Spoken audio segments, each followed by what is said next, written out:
Estudo dos textos, debate regrado e debate deliberativo. O debate. Vamos pensar um pouco. O que é um debate? Para que serve um debate? Como é que se debate? No seu dia a dia, são muitas as situações em que você tem que tomar a palavra para explicar, contestar, criticar, ironizar, sustentar uma opinião sobre uma questão polêmica, etc. Convencer os outros é uma necessidade não só para quem quer persuadir, mas para quem não quer ser enganado pela conversa alheia. Argumentar é discutir, mas principalmente é raciocinar, é deduzir e concluir. A argumentação deve ser construtiva na finalidade, cooperativa em espírito e socialmente útil. Frase de Whittaker Penteado. Por isso, precisamos saber como debater. Em um debate você vai discutir, contestar, polemizar, argumentar, convencer, persuadir e defender um ponto de vista. Mas o debate não é briga. As divergências e as discussões estão presentes em várias situações de nossa vida.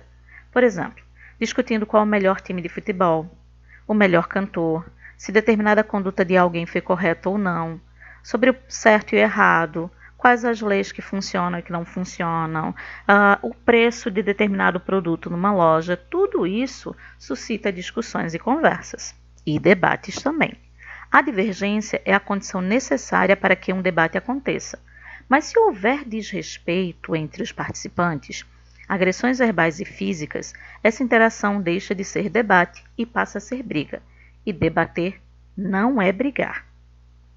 Para um debate não virar briga, devemos dar direito a todos os participantes de poderem expressar suas opiniões e argumentos, mesmo que não concordemos com eles. Não interferir quando os outros participantes estiverem expondo suas opiniões e argumentos.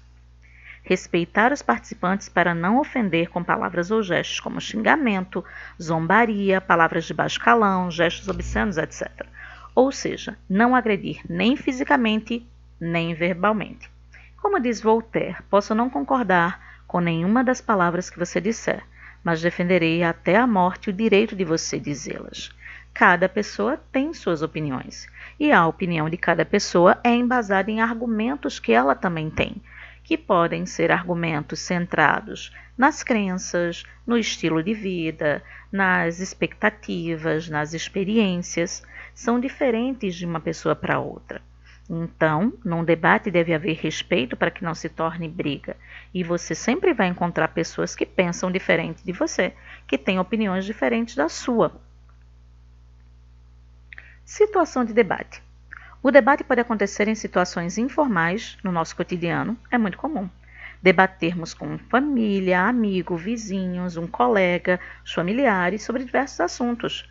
Quando você vai a uma loja para comprar um produto, você, de certo modo, desenvolve um debate. Quando questiona com o vendedor as possibilidades de pagamento, por que tal produto é melhor ou pior, por que deveria receber um desconto ou uma condição melhor de venda ou não. Quando você senta com os colegas para comentar o jogo que houve no final de semana, também acontece um debate quando se argumenta da característica e qualidade de cada jogador, das chances criadas por time A ou B. Então, existem várias situações de debate que circundam o nosso dia a dia, que são situações chamadas de informais. Mas o debate também acontece em situações formais, como entre candidatos para um cargo público, num debate político em que cada um apresenta os seus planos de governo, seus projetos e porquê, e são questionados também nos seus projetos pelos seus adversários. Entre participantes de um congresso científico, na sala de aula para abordar um tema polêmico, em várias situações vivemos debatendo. O debate pode ser deliberativo quando a sua função é resolver algum problema. Deliberar é tomar uma decisão ou resolver algo mediante uma discussão, quando um grupo se junta para achar solução para determinado problema e cada um coloca a sua opinião. No debate deliberativo, os participantes pensam sobre o tema, elaboram hipóteses e argumentam sobre elas, ouvem os argumentos dos outros para decidir qual a melhor decisão a ser tomada. Na escola, o debate deliberativo pode acontecer para decidir, por exemplo, sobre qual trabalho deve ser exposto no mural da escola, ou aonde ir na viagem de formatura. Então, o grupo reúne-se para negociar uma decisão. Como agir em um debate deliberativo? Primeiro, pensar na situação ou tema propostos no debate. Depois, elaborar hipóteses sobre a melhor decisão. Elaborar argumentos para defender e apoiar as hipóteses. Ouvir as hipóteses e argumentos dos participantes e decidir sobre a melhor decisão a ser tomada. Observação: pode haver negociações e mudanças de posição durante o próprio debate. Se fôssemos fazer um debate deliberativo, alguns desses seriam temas possíveis para serem abordados. Melhor tema para a campanha comunitária, melhor livro paradidático para ser lido coletivamente, o lugar para a festa de formatura ou melhor museu para visitar numa excursão. O debate também pode ser regrado. Esse tipo de debate é realizado quando o tema do debate é polêmico e seus participantes apresentam ideias controversas. Essa atividade apresenta regras e procedimentos específicos, o que requer tempo e preparação da equipe. A disposição dos participantes no ambiente pode variar de acordo com a situação. A linguagem utilizada é geralmente a variedade padrão, mas pode ser menos ou mais formal de acordo com a situação. O perfil dos debatedores, a presença de público, o tema, o local do debate, etc. O debate regrado ele é composto por moderador ou mediador, debatedores, audiência ou público. O moderador ou mediador é quem dita as regras. Ele apresenta o tema a ser discutido, escolhe os debatedores, estipula o tempo de cada um, interrompe-os quando necessário, coordena o debate, visto que, quando um debatedor está com dificuldades argumentativas, cabe ao mesmo passar a vez para outro debatedor com melhores argumentos. Ele também avalia os argumentos, inicia e encerra a discussão. Por isso, no caso do debate regrado, trabalha-se com equipes. A equipe discute e estuda o mesmo tema polêmico que vai ser debatido e o moderador pode passar de um debatedor a outro para que esse assunto ou esse argumento seja melhor exposto. Os debatedores expõem suas ideias e tentam convencer os interlocutores, fazendo uso de argumentos, razões e explicações. A audiência, o público, são as pessoas que assistem ao debate. Podem fazer perguntas aos debatedores, se o moderador permitir, dentro das regras estabelecidas previamente. Pode também tomar partido sobre o tema discutido e decidir sobre a melhor exposição. Quais são as funções do moderador? O que ele faz? Primeiro, o moderador ele abre a sessão, introduzindo o tema e apresentando os participantes. Ele dá a palavra aos participantes, garantindo uma distribuição equilibrada do tempo. Ele determina o tempo de cada participante que cada equipe vai utilizar. Ele anima o debate com novas perguntas e sínteses parciais, sempre que for oportuno. E ele dá a palavra ao público para que interrogue os participantes. Por fim, o moderador encerra o debate fazendo um balanço final.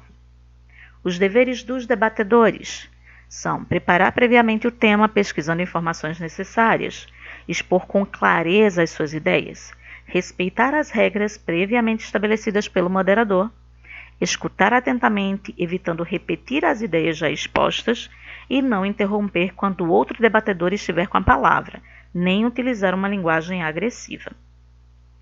Se os debatedores formarem um grupo de debate, alguns dentro do grupo assumem um papel de secretários para ajudar o colega que estiver debatendo. Registram o tipo de argumento apresentado pelo outro grupo, apresentam argumentos de defesa com base nas pesquisas feitas e confrontam com os argumentos do oponente. Como agir em um debate regrado? Como já diz o nome regrado, esse debate tem regras que devem ser cumpridas ou o debatedor está fora do debate.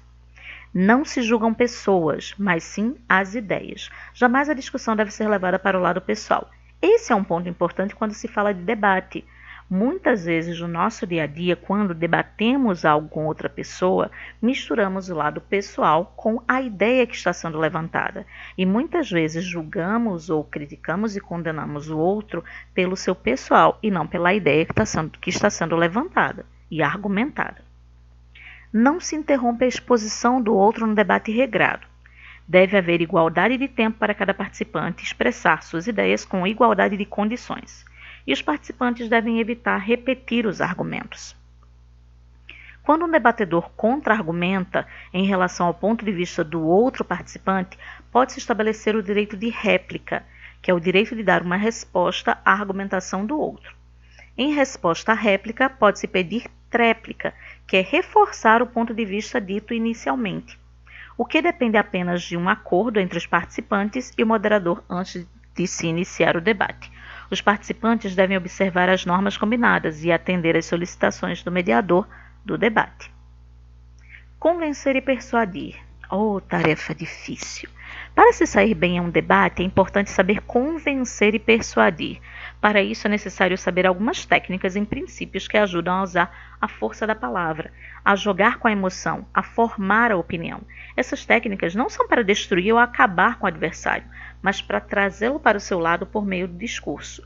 Muitas vezes, pessoas são muito boas, têm ideias muito boas, mas não conseguem ser ouvidas ou levadas a sério. Por quê? Porque simplesmente elas têm dificuldade de convencer e persuadir o outro das suas ideias. Enquanto, por outro lado, vemos pessoas que trazem ideias que são danosas para seu grupo, para a sua sociedade, porém têm grande habilidade de convencimento e persuasão e conseguem aderir muita gente às suas ideias, mesmo elas não sendo vantajosas. Campos estratégicos do debate, o convencimento versus a persuasão. São coisas diferentes. Convencer e persuadir não são a mesma coisa. O convencer vem do latim cum mais vincere, vencer o opositor. Significa dissuadir o público com provas lógicas, indutivas, exemplos ou dedutivas, argumentação. Lida com fatos, informações e esclarecimentos. Já persuadir vem de persuader e aconselhar. É a arte de apresentar argumentos, apelando para a emoção do interlocutor, com o objetivo de conseguir sua adesão, lida com as emoções e relacionamentos. Cuidado quando você está sendo convencido ou persuadido. Observe se a pessoa traz para você fatos, informações, esclarecimentos. Ela está tentando convencê-lo. Quando você faz isso também. Mas se alguém busca pela emoção, busca criar relações de sentimentalismo com alguma situação, nem sempre conseguindo comprovar suas ideias com fatos ou argumentos claros, ela está tentando lhe persuadir.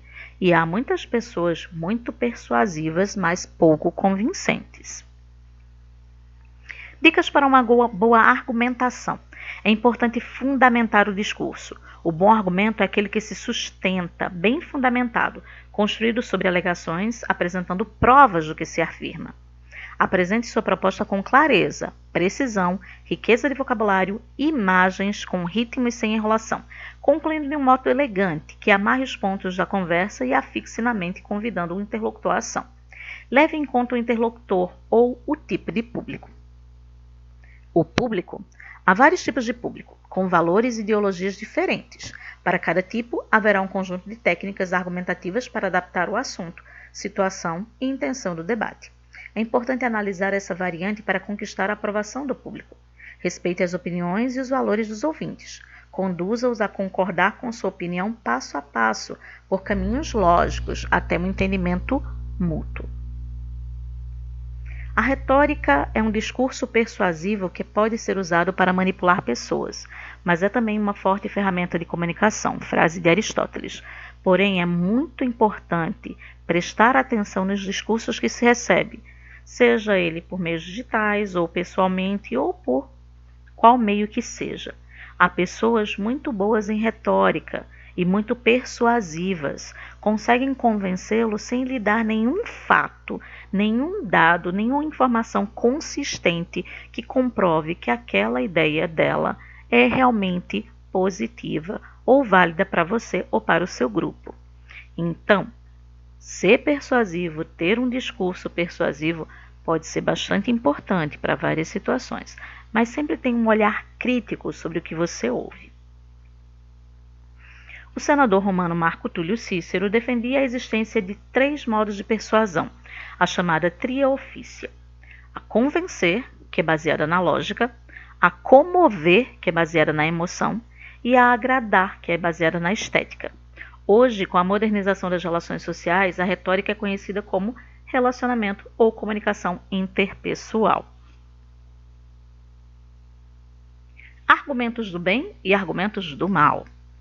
Retórica são técnicas legítimas. Identificar qual é o público, seus valores, seu comportamento e suas expectativas. Se o meu discurso é um discurso conservador, eu preciso buscar grupos de pessoas conservadoras para aderirem ao meu discurso. Se o meu discurso é um discurso progressista, devo procurar pessoas também com pensamentos progressistas para ouvir e atender no meu discurso. Preciso buscar um público adequado ao meu discurso para que eu possa angariar mais pessoas. Formular uma tese e delimitar os resultados esperados. Usar linguagem simples e clara, adequada ao público. Se eu falo com um público altamente estudado, a minha linguagem coloquial do dia a dia pode soar desnecessária, pode soar com falta de conhecimento. Do mesmo jeito que se eu usar uma linguagem muito rebuscada, muito bem elaborada, com um público que tem um conhecimento mais simplório, não vai fazer tanto efeito. Então, a linguagem tem que se adaptar ao público com quem eu falo. Pensar em uma cadeia de argumentos lógicos que fortaleça a tese defendida. Se eu quero lhe convencer a cuidar melhor do seu dinheiro, mesmo quando você ganha pouco, eu tenho que mostrar argumentos que convençam você de que é possível, mesmo ganhando pouco, você fazer adaptações ao seu orçamento ou tomar novas atitudes que façam você ganhar mais e cuidar melhor do seu dinheiro. É um exemplo. Tem que haver uma cadeia de argumentos para convencer o outro. Isso dentro da retórica. E atentar para elementos não verbais, como a postura, o tom de voz, imagens, etc., que também são levados em conta além do conteúdo daquilo que se diz. Nem sempre é o que se diz, mas como se diz que pode convencer o outro. Já a falácia são técnicas iscas. Nem sempre elas estão embasadas. Elas são formas de fisgar quem está ouvindo, fisgar o público. Argumento isca. Induzir o interlocutor a admitir uma ideia que logo depois será usada contra ele. Despiste. Defender um aspecto da afirmação do oponente, mas deter-se mais tempo em seus fatores negativos. Levantar ideias ou mostrar atenção só para o fato, o ponto negativo dentro da argumentação do adversário. É como mostrar um lençol branco com um pontinho escuro e levantar toda a retórica em cima daquele ponto escuro e não de toda aquela quantidade de branco em volta. Pressuposição. Fazer perguntas que, qualquer que seja a resposta, comprometem o entrevistado. Seriam perguntas não muito claras, não contextualizadas. Ad hominem. Desqualificar uma afirmação desancando a pessoa do autor. Exemplo, colocando as questões pessoais, de caráter ou de outras situações dentro da argumentação. Desqualificar o debatedor por uma situação pessoal. E espantalho, que é o straw man, a reconstrução da opinião alheia de forma diferente da original, mas ideal para pegar fogo. Isso hoje em dia é muito comum dentro das fake news e da internet no geral, quando se quer falar mal de alguém. Recorta-se um trecho da fala daquela pessoa, uma frase, um comentário, e se coloca dentro de um contexto completamente adverso, contrário, e se cria toda uma situação em volta daquele trecho, que descontextualizado, fora do seu contexto original, pode ter significados completamente diferentes do seu original. Mais argumentos. Tipos de argumentos. Argumento de autoridade. O auditório é levado a aceitar a validade da tese ou a conclusão defendida a respeito de certos dados pela credibilidade atribuída à palavra de alguém publicamente considerando autoridade na área. Então, usar a fala de um estudioso, de um pesquisador, de alguém importante, é um argumento de autoridade. Argumento de evidência pretende-se levar o auditório a admitir a tese ou conclusão justificando-a por meio de evidências de que ela se aplica aos dados considerados.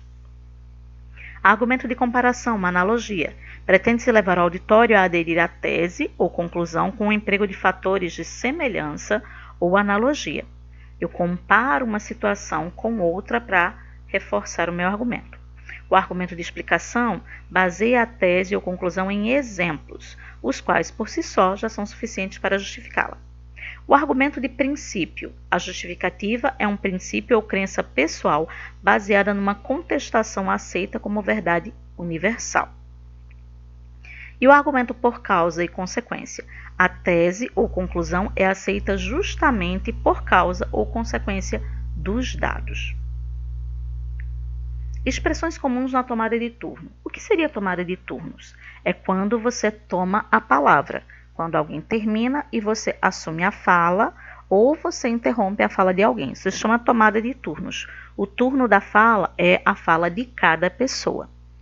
Há ou não há evidências disso porque... Outro exemplo. Mas, por exemplo, se X acontece, então... Eu concordo, discordo porque... No meu ponto de vista, você falou, entretanto, mas de outro ponto de vista, ao contrário, pois, não é assim, pois, segundo o filósofo, segundo o escritor, segundo o especialista, segundo o doutor. Se fosse um debate regrado, poderíamos utilizar algumas dessas temáticas. As vantagens que a internet proporciona compensam os problemas que ela pode provocar? Então, o debate regrado, ele levanta questões sobre um tema naturalmente polêmico. Consumir produtos piratas deve ser considerado tão grave quanto comercializá-los? A mídia e a publicidade são responsáveis pela busca de uma imagem padronizada de beleza? O passo a passo de um debate regrado seria a determinação de um tema, escolha dos participantes e do moderador, a definição das regras, quem começa o debate, duração das intervenções, papel do moderador, possibilidade de diálogo, participação do público, direito à réplica e tréplica. O moderador saúda o público, apresenta o tema e os participantes, recorda as regras previamente estabelecidas, e a intervenção dos participantes. Participação do público para a formulação de perguntas e encerramento do debate pelo moderador, com a apresentação de um balanço final, feito pelo próprio moderador ou por observadores externos previamente escolhidos. E como disse Epicuro, na discussão o vencido obtém maior proveito, pois aprende aquilo que ainda não sabia. E como sugestão há o filme O Grande Desafio, estrelado por Denzel Washington e Forest Whitaker. Melvin Thompson é um brilhante professor e amante das palavras. Embora tenha convicções políticas que possam atrapalhar sua carreira, ele decide apostar nos seus alunos para formar um grupo de debatedores e colocar a pequena Wiley College do Texas no circuito dos campeonatos entre as universidades. Mas o seu maior objetivo é enfrentar a tradição de Harvard diante de uma enorme plateia, inspirado em fatos reais. Por fim, créditos e é só.